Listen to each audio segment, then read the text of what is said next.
Bom, será que eu ainda sei fazer isso? Bora lá!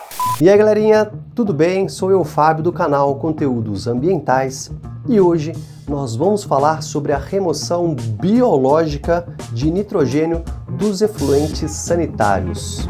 Bora lá?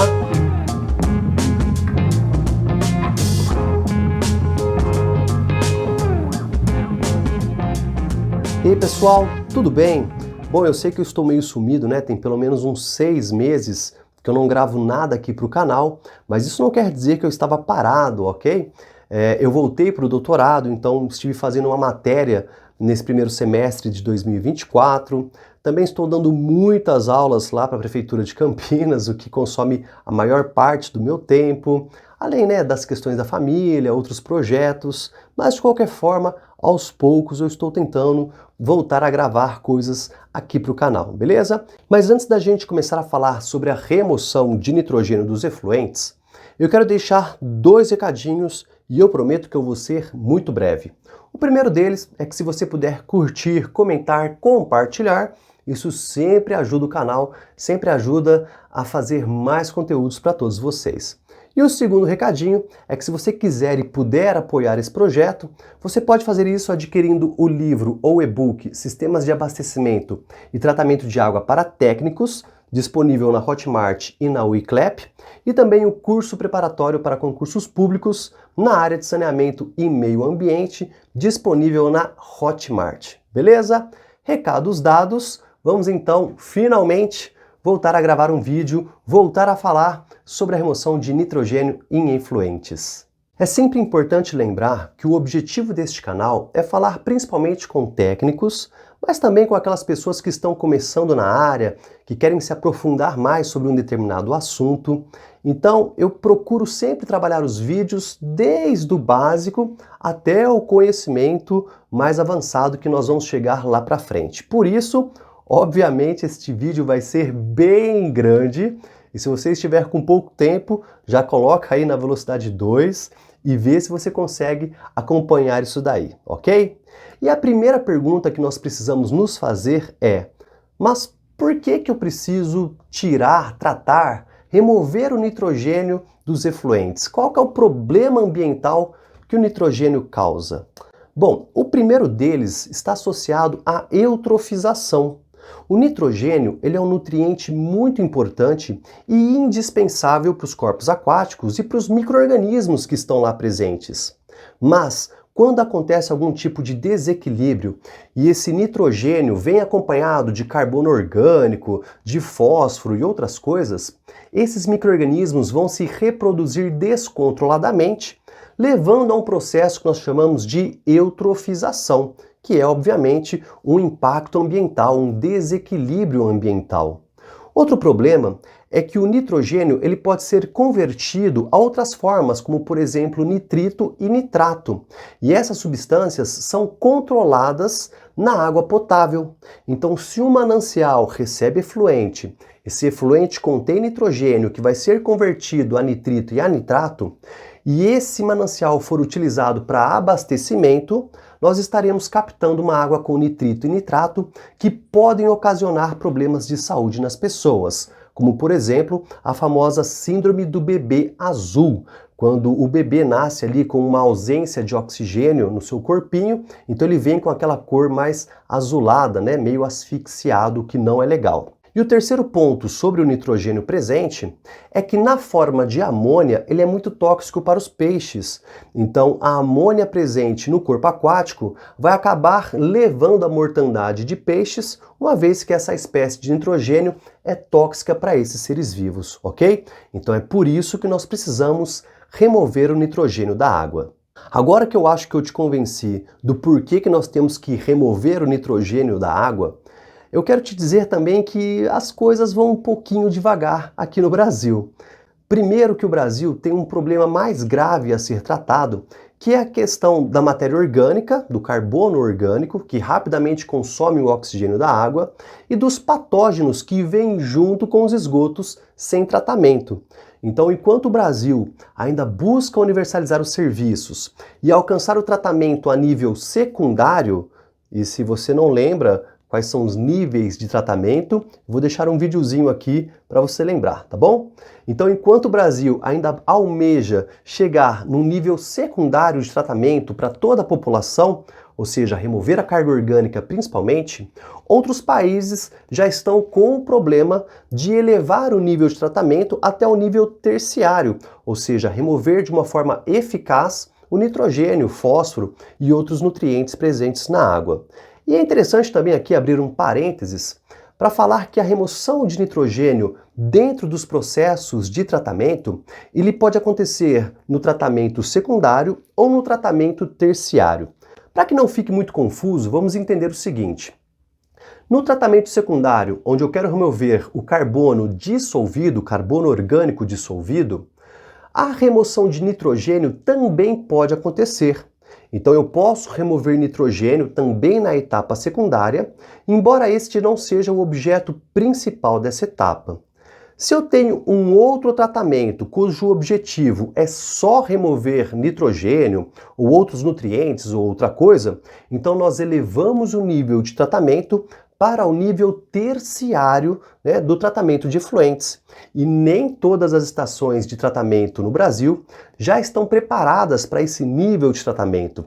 A enorme maioria opera até o nível secundário, remoção da carga orgânica dissolvida com um plus, que é um pouco da remoção de nitrogênio, embora este não seja o objeto principal, beleza? Neste vídeo eu vou falar de várias espécies químicas, todas relacionadas ao nitrogênio. Nitrito, nitrato, nitrogênio amoniacal, íon amônio, enfim. Para que não fique muito confuso, eu vou tentar explicar minimamente o ciclo do nitrogênio, porque quando você compreende bem o ciclo do nitrogênio, fica mais fácil entender como que nós vamos retirá-lo lá dentro das estações de tratamento de efluentes. E tudo começa lá no alto, lá na atmosfera, na forma de nitrogênio molecular, o N2. Esse nitrogênio, para nós, ele é inerte, então você respira e expira praticamente 70% em volume desse gás e ele não faz nada para a gente, nem para o bem nem para o mal. Mas nós temos algumas plantinhas especializadas que conseguem capturar e fixar esse nitrogênio na forma de proteínas. E aí a gente se alimenta dessas plantas ou de outros animais que também se alimentam dessas plantas. E agora sim o nitrogênio está presente para nós, seres humanos. Ele vai fazer parte ali dos nossos músculos, do nosso DNA, mas o excesso dele nós vamos descartar, nós vamos jogar fora através dos nossos processos fisiológicos. Esse nitrogênio vai ser descartado principalmente na forma de amônia. E não, você não urina amônia diretamente. Na sua urina tem muita ureia. Essa ureia, quando ela está em meio líquido, rapidamente ela é hidrolisada e convertida a amônia. Aí sim. Aqui também é interessante fazer um parênteses para entendermos que o nitrogênio amoniacal ele pode estar presente tanto na forma de íon amônio, o NH4+, a forma ionizada, ou como amônia livre, o NH3. E isso vai depender do pH do meio. Quanto mais eu baixo o pH, mais eu desloco o equilíbrio para a formação do íon amônio. Quanto mais eu subo o pH, mais eu desloco o equilíbrio químico para a formação da amônia livre. Em pH próximo de 9,5 mais ou menos, eu tenho cerca de 50% de cada uma das espécies.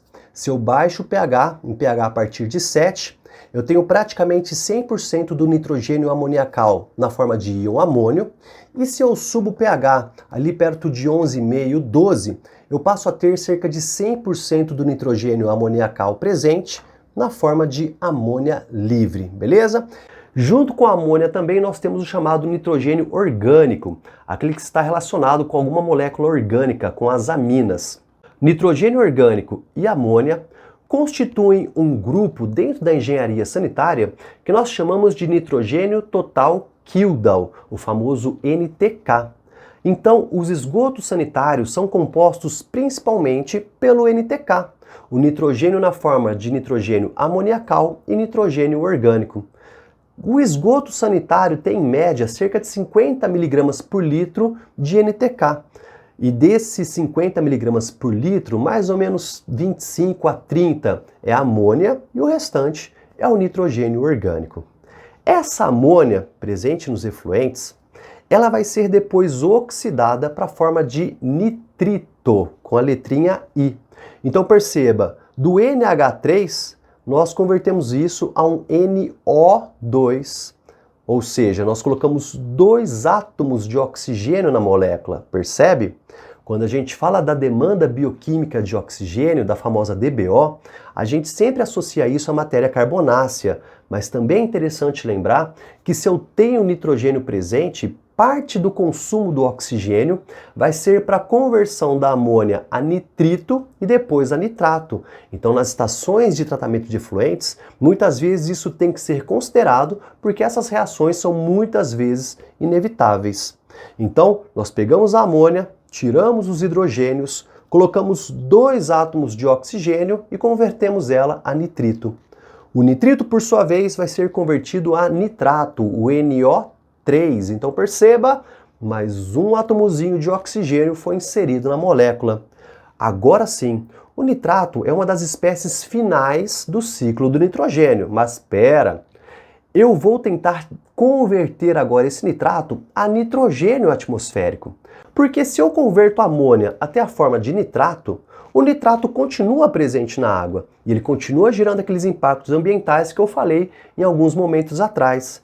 Mas, se eu pego esse nitrato e consigo convertê-lo novamente a nitrogênio atmosférico é um gás, ele sai finalmente da fase líquida e aí sim o meu efluente, o meu corpo aquático estará livre do nitrogênio de fato, ok? Para fechar com chave de ouro, presta atenção aqui, hein? Quando a gente converte a amônia até a forma de nitrato, nós chamamos isso de nitrificação, ok? A nitrificação corresponde às etapas da amônia sendo convertida a nitrito, nitritação, e do nitrito sendo convertido a nitrato, nitratação, ok? Quando eu faço todo o tratamento de efluentes e paro aqui, eu fiz a nitrificação. Mas, muitas vezes é interessante converter o nitrato a nitrogênio atmosférico, e isso se chama desnitrificação. A etapa onde o nitrato é convertido a nitrogênio atmosférico, nós chamamos de desnitrificação. Beleza? Consegui esclarecer um pouquinho aí o ciclo do nitrogênio. Então, se isso agora funcionou, se você conseguiu entender um pouquinho, nós vamos cair dentro das estações de tratamento para entender como que nós podemos remover biologicamente o nitrogênio dos efluentes. Toda a estação de tratamento de efluentes vai remover nitrogênio em maior ou menor grau, dependendo do processo adotado. Se nós pensarmos que a maioria das estações operam por processos biológicos, os micro-organismos precisam se dividir, se multiplicar, e para isso eles têm que assimilar o nitrogênio do meio líquido. Então, essa é uma forma possível de remoção de nitrogênio, mas praticamente desprezível. Se nós imaginarmos que os processos anaeróbios têm uma multiplicação celular muito lenta, a remoção de nitrogênio é praticamente desprezível. E isso tanto é verdade que a maioria dos autores meio que desconsideram a remoção de nitrogênio por incorporação através do material celular. Tem outras formas que são mais eficazes, como por exemplo a nitrificação. Para que a gente possa falar então da nitrificação, eu quero que você pegue tudo que você aprendeu até hoje e coloque numa caixinha separada, porque ele vai começar a inverter um pouquinho do que nós aprendemos. Nós já vimos então que para decompor a matéria orgânica, nós precisamos do carbono orgânico, do oxigênio, né? E nessa reação química nós produzimos gás carbônico e água. Então a nitrificação também é um processo aeróbio, eu preciso do oxigênio, mais ou menos ali 4,3, 4,5 miligramas de oxigênio para cada miligrama de amônia presente, mas apesar de ser um processo aeróbio, a fonte de energia não vai ser a matéria orgânica, mas a amônia e o nitrito presente. Sim, a primeira etapa, que é a nitritação, ela é causada pelas bactérias oxidadoras de amônia, e o principal gênero representante é a nitrossomonas. Então a fonte de energia é a amônia, E o receptor de elétrons é o oxigênio, por isso que ele tem que estar presente. A amônia, então, é oxidada a nitrito pela ação das boas, ok? O nitrito, por sua vez, vai passar pela etapa de nitratação e ser convertido a nitrato a partir das bons, as bactérias oxidadoras de nitrito, cujo gênero principal é a Nitrobacter. Então a Nitrobacter vai pegar agora o nitrito na presença de oxigênio e convertê-lo até nitrato. Algumas características interessantes desse processo é que a idade do lodo tem que ser mais elevada para dar tempo de se proliferar, de se manifestarem ali as bactérias oxidadoras de amônia e as bactérias oxidadoras de nitrito. Esse processo libera muito H+, então ele acidifica o meio, consome a alcalinidade e pode até derrubar um pouquinho ali o pH. E é importante a presença de oxigênio, porque como nós vimos, cada miligrama de amônia numa equação global vai consumir mais ou menos 4,3, alguns autores já falam de 4,5 miligramas por litro de oxigênio, ok? Então, se uma estação de tratamento de efluentes opera por processo aeróbio e tem essas características, idade do lodo mais elevada, muitas vezes a temperatura mais elevada também é interessante, né? Oxigênio presente em quantidades abundantes, inevitavelmente ela vai acabar realizando o processo de nitrificação, convertendo a amônia até nitrato. Lembrando que o nitrato continua presente no meio líquido, então dependendo do lançamento desse efluente e do que vem depois nesse rio, isso pode continuar sendo um problema ambiental. Por isso, se possível for, é interessante trabalharmos com a possibilidade da desnitrificação, só que aí já é uma coisa um pouquinho mais complexa. Para poder falar da desnitrificação, eu preciso que você pegue o conhecimento que você adquiriu até agora e coloque numa outra caixinha separada de novo, ok? Enquanto o processo de nitrificação era um processo realizado por bactérias quimioautotróficas, ou seja, que produzem o seu próprio alimento na presença de oxigênio, o processo de desnitrificação é um processo heterotrófico. As bactérias não produzem o seu próprio alimento, elas vão consumir matéria orgânica biodegradável e na ausência de oxigênio. Até agora a gente queria o oxigênio para a nitrificação acontecer, mas para a desnitrificação continuar acontecendo, eu tenho que tirar o oxigênio da jogada. Nós precisamos de uma região, de um tanque, de uma operação anóxica no nosso processo. E por favor, vamos aqui separar condições anóxicas de condições anaeróbias. Enquanto que a literatura cita que condições anaeróbicas é a ausência total de oxigênio e qualquer outro aceptor de elétrons, nos processos de desnitrificação, uma zona, um tanque, uma condição anóxica é quando eu não tenho oxigênio, mas eu tenho algum outro aceptor de elétrons, que neste caso aqui vai ser o nitrato. Beleza? A desnitrificação, então, ela precisa de uma fonte de carbono orgânico, que pode ser o próprio efluente, ou eu posso ter que acrescentar com alguma outra fonte adquirida, comprada, inserida artificialmente, por exemplo, metanol, etanol ou qualquer outra coisa que possa fornecer o carbono orgânico necessário. Nesse caso agora, as bactérias vão degradar a matéria orgânica, mas o meu aceptor de elétrons não vai ser o oxigênio, mas o nitrato. Por isso, é importante eu ter também uma fonte de nitrato presente, que pode vir também do próprio efluente. Mas eu preciso então produzir esse nitrato para que ele possa, em conjunto com o carbono orgânico, ser consumido por essas bactérias. Olha só que bacana, então nós temos o nitrato, na presença de um carbono orgânico, ele vai ser convertido a nitrito novamente, depois a óxido nítrico, depois a óxido nitroso e finalmente ele vai ser convertido a nitrogênio atmosférico, que é um gás, nitrogênio molecular, que é um gás, e esse gás vai se desprender e voltar para a atmosfera e finalmente o meu efluente estará livre do nitrogênio que estava antes presente nele. Então eu tenho que prever na minha estação de tratamento de efluentes um tanque, uma região, uma etapa anóxica que pode vir antes ou depois do tanque de aeração.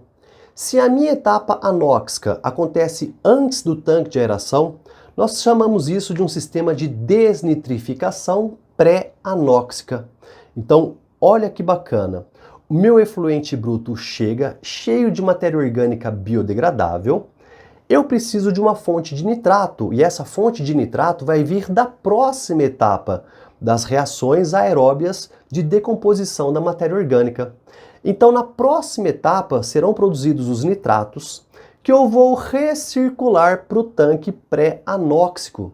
Neste tanque, então, eu tenho nitrato, carbono orgânico disponível e as bactérias vão consumir este carbono na presença de um aceptor de elétrons, na presença do nitrato.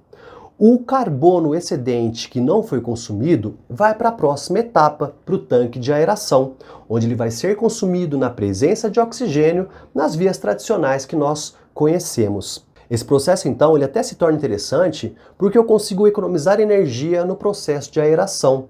Alguns autores citam que para cada miligrama por litro de nitrato convertido a nitrogênio atmosférico, eu consigo economizar quase 3 miligramas por litro no processo de aeração, no fornecimento de oxigênio. Então eu teria uma economia, principalmente em termos de energia elétrica, uma vez que a aeração do processo é menor. O primeiro vídeo de visita técnica que eu gravei foi numa estação de tratamento de efluentes em Campinas, que faz justamente esse procedimento pré-anóxico. Se você nunca viu esse vídeo, eu vou deixar aqui no cantinho o link para ele. Nessa estação de tratamento de efluentes, que na verdade o pessoal chama de EPAR, Estação Produtora de Água de Reuso, acontece o processo de desnitrificação para a produção da água de reuso, a EPAR Capivari 2. O efluente bruto chega trazendo carbono orgânico e cai num tanque anóxico que recebe o efluente recirculado contendo nitratos. Então, o nitrato vem do tanque de aeração e o carbono orgânico do efluente bruto, caindo tudo junto em um tanque anóxico. Ali vai acontecer a desnitrificação. Essa estação conta também com um tanque anaeróbio para remoção de fósforo, mas isso fica para um outro vídeo. O carbono orgânico que não foi consumido na etapa anóxica segue então para a próxima etapa, que é o tanque de aeração novamente, onde ali sim ele vai ser degradado na presença de oxigênio e convertido a gás carbônico. E ao mesmo tempo estará sendo gerado o nitrato que vai ser utilizado recirculado na chegada do efluente bruto para a etapa de desnitrificação.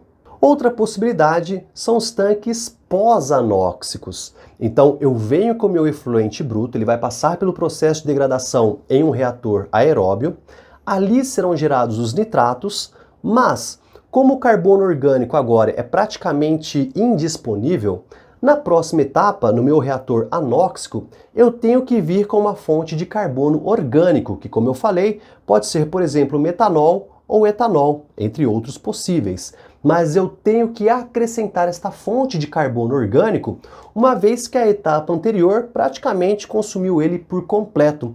Eu preciso entrar com esta fonte artificial, porque na presença de nitrato e de matéria orgânica, eu vou fazer a desnitrificação acontecer. Eu não, né?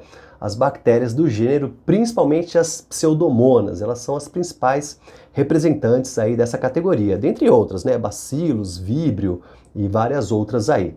Mas a desnitrificação retira o nitrogênio do meio líquido e ela pode ser pré-anóxica ou pós-anóxica. Outra característica interessante desse processo é que nas reações globais que acontecem, existe o consumo dos íons H+. Então eu consigo diminuir a acidez do meio, melhorar ali a alcalinidade e a capacidade de tamponamento do meio. E claro, né, eu converto o nitrogênio a nitrogênio molecular gasoso que vai embora para a atmosfera. Em outras palavras, é um lançamento mais limpo ali para o corpo receptor. Porém, é um processo que requer ali uma fonte de carbono orgânico, recirculação do nitrato, ou então uma fonte de carbono extra e coisas que podem complicar um pouquinho. Por isso que nem toda a estação de tratamento está preparada para realizar a desnitrificação. E a maioria realiza a nitrificação simplesmente. E se você achou interessante o que eu comentei até aqui, calma que dá para melhorar mais um pouquinho. Muitas estações de tratamento de efluentes não têm um meio livre para as bactérias irem para onde elas quiserem. Elas trabalham com um meio aderido. As bactérias fixam-se em um meio suporte, brita ou alguma outra coisa, como por exemplo os filtros biológicos percoladores, os filtros aerados submersos. E nesses meios, onde eu tenho sempre a presença do oxigênio acontecendo, como que eu vou fazer o processo de desnitrificação, já que eu preciso de uma zona anóxica? É aí que está os chamados processos NDS, nitrificação e desnitrificação simultâneas. Nesse processo, eu preciso que o meu biofilme ou que o meu grânulo de lodo seja espesso o suficiente para causar um gradiente de oxigênio dentro deste biofilme, dentro daquele meio ali. Então, na camada mais externa, onde eu vou ter contato com o carbono, onde eu vou ter contato com o oxigênio, estará acontecendo o processo de nitrificação, a conversão da amônia a nitrito e posteriormente a nitrato. Mais para o interior do grão, onde o oxigênio já torna-se ausente, eu vou ter a ocorrência da desnitrificação. Os produtos que foram gerados na parte externa, principalmente o nitrato, serão agora convertidos a nitrogênio gasoso numa região anóxica, mais no interior do grão, onde o oxigênio não está presente. Isso é possível para biofilmes ou grãos que vão ter ali entre 50 a 110 micrômetros de espessura. E é possível causar então este gradiente nos teores de oxigênio presentes ali no meio. Então eu tenho uma região aeróbia e uma região anóxica dentro de um biofilme, dentro de um grão. Esse é o processo NDS. Então nós vimos que há processos de nitrificação, desnitrificação e outros onde isso pode acontecer até mesmo simultaneamente. Mas, nos últimos 30 anos, o pessoal tem estudado um outro processo que é um atalho no ciclo do nitrogênio, chamado de processo Anamox. E para você entender muito bem, você precisa pegar o conhecimento adquirido até aqui e colocar numa outra caixinha separada, que esse processo muda um pouco o que a gente viu até agora. Esse é um processo quimiolito-autotrófico, ou seja, bactérias que vão produzir o próprio alimento, então elas não precisam de uma fonte de carbono orgânico, mas ao mesmo tempo o ambiente tem que ser anóxico, não pode ter a presença de oxigênio, porque senão elas ficam inibidas. Esse processo é realizado por bactérias muito especializadas que vão pegar a amônia como fonte de energia, o nitrito como aceptor de elétrons e converter isso diretamente a nitrogênio atmosférico. Como eu falei para vocês, isso é um atalho no ciclo do nitrogênio. Esse processo vai ser realizado por bactérias muito especializadas, como a Candidatus brocadia anamoxidans, ou então a Candidatus getenia, que são as bactérias que conseguem de fato usar a amônia e o nitrito para fazer essa conversão direta. O processo Anamox ele é muito interessante como um pós-tratamento de efluentes. Uma vez que eu não preciso do carbono orgânico, eu aplico um tratamento convencional que vai consumir a carga orgânica biodegradável presente, vai gerar os nitritos necessários e na próxima etapa, no processo Anamox, as bactérias vão usar o nitrito e a amônia para fazer a conversão direta a nitrogênio gasoso. Por isso ele é mais interessante como um pós-tratamento de efluentes. Mas veja, eu preciso de uma fonte de nitrito presente. Então, se eu converto o nitrito até nitrato, a coisa já começa a desandar. Por isso que ele é um processo que não é amplamente empregado, muita coisa ainda tem que ser melhorada. E nós estamos associando eles a outras fontes geradoras de nitrito, como por exemplo o processo Sharon, o processo Cannon. Então, nesses processos de pré-tratamento, nós vamos gerar o nitrito, nós vamos oxigenar o efluente até a geração de nitrito, vamos parar por ali, e o nitrito com a amônia presente vão ser convertidos a nitrogênio atmosférico. A literatura diz que tem que ter uma concentração mais ou menos ali de 50% de cada espécie. 50% de nitrito, 50% de amônia. Se essa concentração muda muito, isso também inibe as bactérias Anamox. Elas também não realizam o processo. Então ele é um processo bem delicado, que precisa de muitos ajustes, mas muito promissor para um futuro próximo.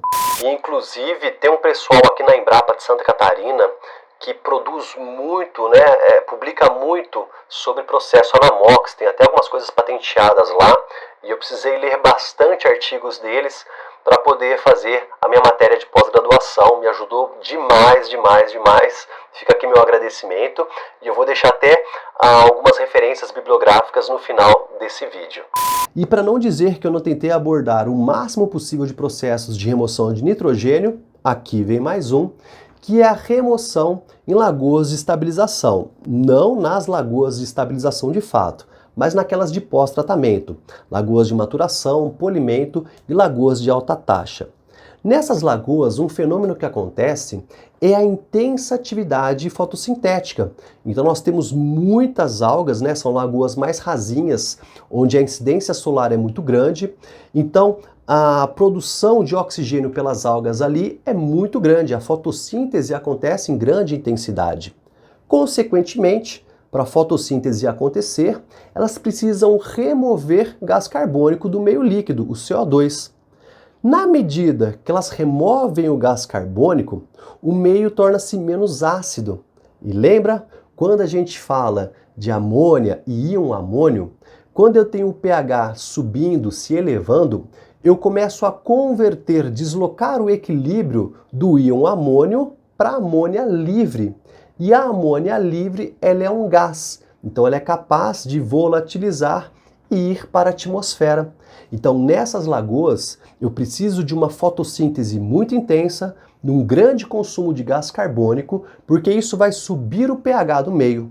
Subindo o pH do meio, eu desloco o equilíbrio da reação química e o íon amônio é convertido a amônia livre que escapa para a atmosfera. E assim eu também consigo ter algum nível de remoção de nitrogênio nesses lugares. Mas nem tudo são flores na Ilha das Flores. Embora eu não tenha mencionado claramente, em vários momentos nessas etapas biológicas que acontecem, nós temos a produção do óxido nitroso. E o óxido nitroso, ele é um gás de efeito estufa cerca de 300 vezes mais poderoso do que o CO2. Então, embora os processos de nitrificação, desnitrificação, processo Anamox e esses outros pareçam ser coisas incríveis, né, que ajudam a remover os nutrientes do corpo aquático, nós temos que lembrar também que nisso daí eu tenho a geração do óxido nitroso, que é um gás de efeito estufa e é uma coisa que impacta ali na pegada de carbono, principalmente das estações de tratamento de efluentes. Então tudo isso deve ser levado em consideração quando a gente pensa no conjunto da obra, em como que tudo deve acontecer.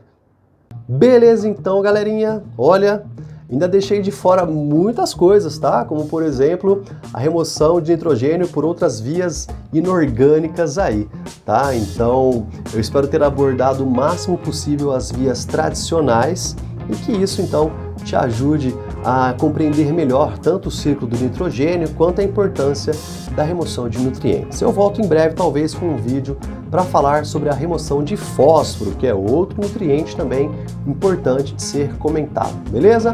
Lembrando que se você puder deixar aquele joinha, curtir, comentar, compartilhar, isto sempre me incentiva a fazer mais conteúdos ambientais para vocês. Considere o livro de sistemas de abastecimento, também o curso preparatório para concursos públicos. Se não puder também, tudo bem. É importante que você continue acompanhando o canal, beleza? Prometo tentar voltar o quanto antes com novos conteúdos. Um abraço, um beijo, um queijo e falou!